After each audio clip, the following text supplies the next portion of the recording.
I think it takes a certain kind of personality to live in Japan long term and to do it in a way where you're pushing yourself forward, you're continuously growing.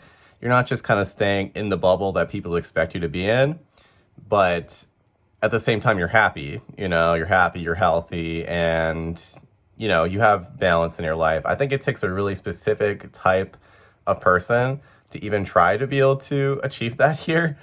I talked about this previously in one of my previous videos that I think there's kind of this contradiction that exists in terms of like the image people have about life in Japan based on things they've seen online, they've seen on YouTube, Instagram, whatever. And that I think a lot of people think they're going to move here and they're going to be living like a Japanese lifestyle as a Japanese person. But the reality is that as a foreigner here, and this has changed a little bit, I think, since COVID, especially. It's cooled off just a little bit, but I think that there are still so many places in Japan where, in order for you to get anything done, to be able to push through kind of the panic and like the sense of uncertainty that people have about your situation as a foreigner because they don't know how to handle interacting with you, they don't know how to handle signing you up for their service or whatever.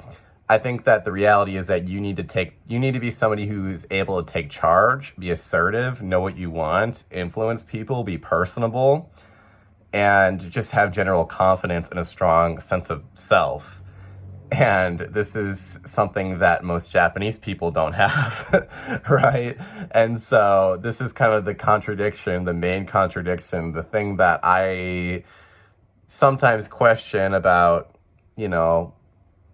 what I'm trying to do here is that like I'm trying to succeed in a country that is very collective, where people want things to be almost guaranteed. They want to have this like safety net, they want to have security, they want to feel comfortable in all these different kinds of situations. And if you don't feel comfortable, if you're making somebody feel uncomfortable, no matter what it is, you're the problem. If you bring up like some serious issue that is a serious issue, but you're making people feel uncomfortable because they don't want to deal with that, they don't want to think about a serious issue, then you're the problem. Like this is like a very strange culture coming from somebody that grew up in the US, right?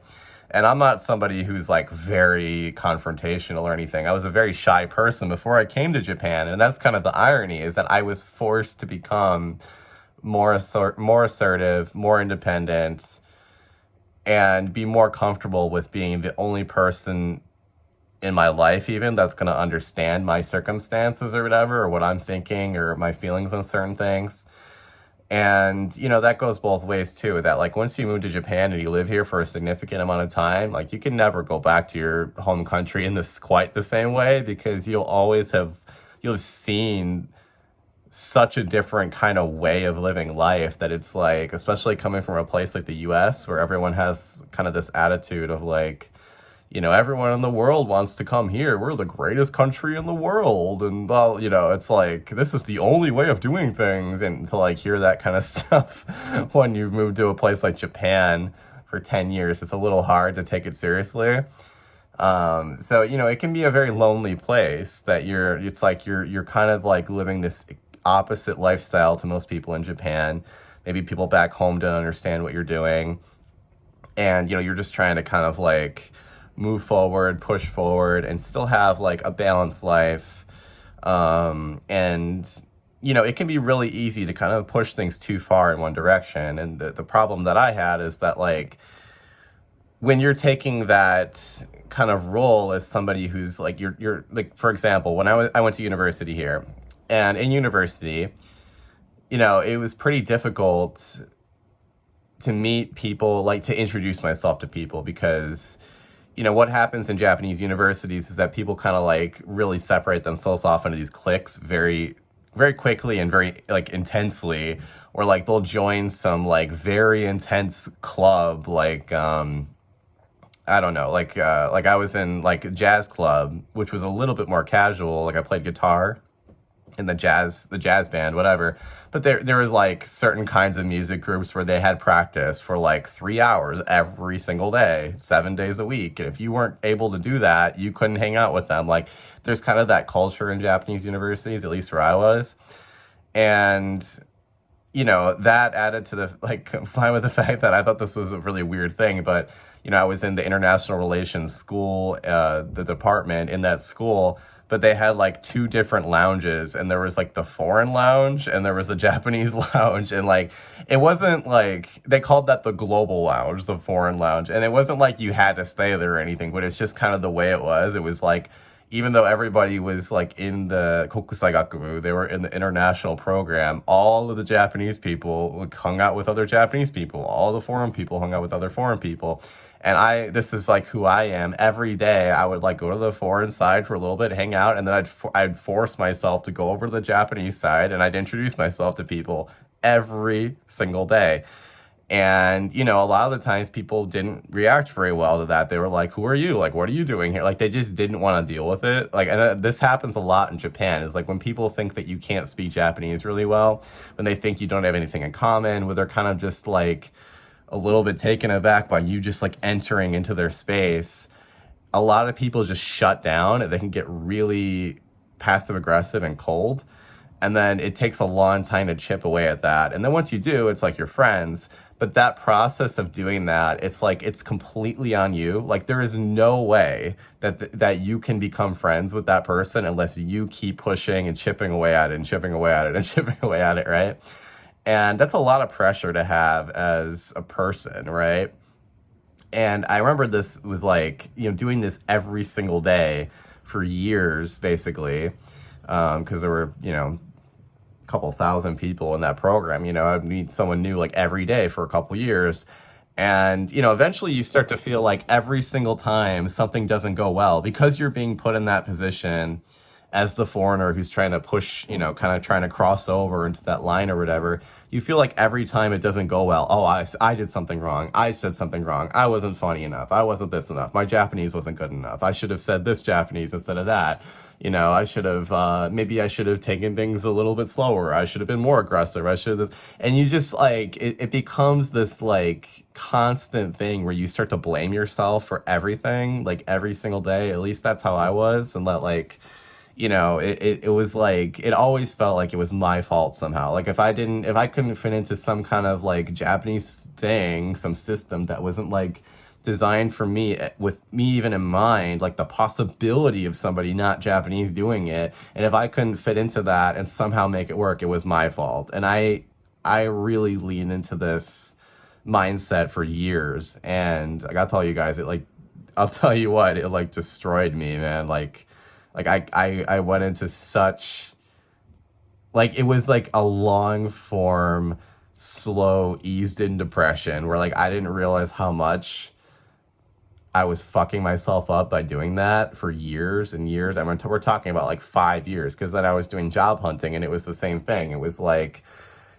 company A is only going to hire Japanese people, but they're going to let me apply. And if I don't like, go through their insane hiring process and somehow convince 500 Japanese people that I can do the job, then it's my fault. And it's like, the reality is like, sometimes there's racist people. Sometimes they weren't going to hire you no matter what you did, and like that, just finding the balance between not giving up, but accepting that reality and accepting that fact as a foreigner here. And then like, there's also a lot of people who are going to like, other foreigners who are going to look down on you, or like make fun of you for trying to be Japanese, quote unquote, or not being Japanese enough, or not speaking enough Japanese, or speaking too much Japanese. And there's like all this like debate all the time in the community here about like, should you try to be Japanese or not? Or, what is the ideal foreigner like? If you're trying to be Japanese, it's because you don't have integrity, or you're fake, or you're this. Or if you're not Japanese enough, it's because you're an idiot and you can't, like, this is the constant like Reddit threads. They're like, oh, guy who's 40 years old and still working as an English teacher can't speak Japanese, fucking loser. Like that's, that's the narrative too. And so it's like, the reality is that if you guys are going to move to Japan, don't make my mistake in trying to be something for other people to that extent. It's like, I was here for myself and I set that challenge for myself, but the challenge inadvertently, without me realizing it, over years became, how can I get these people to like me, right? How can I get these people to accept me? And how can I get them to validate my existence here? And it's like that happens very slowly to the point where you won't even realize it's that you're doing it. This can be applicable to anything in life, I guess, but this is my personal experience. It's like, don't take it that to that level. It's like, it's okay. This is like, if I could give myself advice, like go back to my 22-year-old self or whatever, give myself advice. It's like, it's okay to spend a day just in the foreign lounge, in the global lounge. That's okay. Like, you don't need to do it every day. Maybe, try to go over there twice a week. Find a balance, find balance. And it's so difficult to find balance in Japan as a foreigner, because no matter what happens, you are always the one who's keeping kind of the pendulum on like your own identity, your own work ethic, your own sense of, meaning of what you're doing. You are the one who is keeping that centered. You are the only one keeping that centered, and no one else is going to understand what you're doing, because you don't even understand what you're doing a lot of the times. And you have to keep that centered, right? Because if you lose sight of what you're doing and who you are and what your identity is, and you're trying to like make other people accept you as a means of feeling comfortable about that, or not needing to do that anymore, like that will never happen in Japan. Like, you need to always have a strong sense of yourself, and that comes with setting reasonable goals that are achievable, having balance in your life, and trying to focus on having fun and enjoying the process while pushing yourself just a little bit more each time. Like, keep pushing yourself, don't quit. Because I think a lot of people don't do that, right? A lot of people just kind of like, they come here, they move here, they wake up, and yeah, they're 40 and they've always been an English teacher, and they don't speak Japanese, and they don't really know anyone, and that's not good either. But like, you want to make sure that you're doing it because it's something that you still find meaning in, and that you have a personal sense of yourself and what your goals are. So I guess that's my advice, is if you guys are going to move here, it's like, you need to be assertive, you need to take charge of the situation, and you need to constantly be pushing forward, but try to find a balance in it, and remember why you're doing it, that it's not for you to get validation. You don't need validation. You're doing it to try to make more friends with people here, so you can continue to have interesting experiences and continue to expand your horizons and your perspective on things. But you don't need them to like validate you. Like, you're the one who's coming over and speaking in your second language, and you moved across the world and all that, and I don't think there's anything wrong with having that sense of kind of confidence about that. So that's just my perspective on that. I hope you guys enjoyed that and found that useful. I was actually looking into kind of posting some more stuff on my Instagram. So if you guys are interested, I'd really appreciate you following me on Instagram as well. I have that below in like the description, I think, or it's on my channel page. Please follow me on Instagram. I'll be posting things there as well. But yeah, I hope you guys enjoyed the video, found it useful or insightful. And I don't know, I really wish somebody would have like made a video like this that I could have watched, before I went through all that stuff for 5 years, right? So I hope you guys got something out of it. Anyways, yeah, I hope you guys have a great day or night, and thanks for watching. Yeah, see ya.